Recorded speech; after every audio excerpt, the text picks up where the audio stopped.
На одной из центральных улиц столицы можно увидеть очень красивый дом, практически полностью украшенный цветами и редкими растениями. Дом часто привлекает внимание прохожих. Сирень, камелия, азалия, герань, плетущийся жасмин, различные многолетние и однолетние декоративные растения. Все это можно увидеть в доме у президента Федерации шахмат Константина Тужба.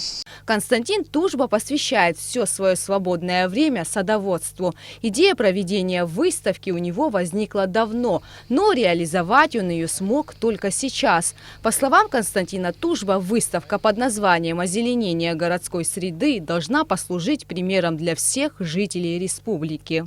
Как это можно сделать, как это, чтобы люди переняли все это, чтобы наш город стал красивым. Я хочу привлечь внимание к этой проблеме. Анна Довгань переехала в Абхазию 10 лет назад и всегда восхищалась абхазской природой. Она также считает, что озеленение городской среды должно послужить примером для многих. Я просто в восторге.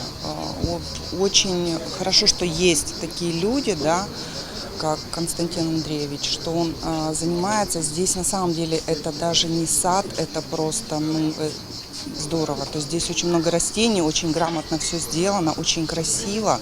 Здесь всегда круглый год что-то цветет. То есть видно, что человек именно душой, да, за это болеет. Великолепное место, великолепный сад, великолепный дом. Такая необычная выставка проходит в Абхазии впервые. Константин Тужба заверил, что она станет ежегодной. Сделать город красивее под силу каждому из нас. Для этого нужно начать с облагораживания своего дома. Гугут Савардания, Руслан Орлов, Абхазское телевидение.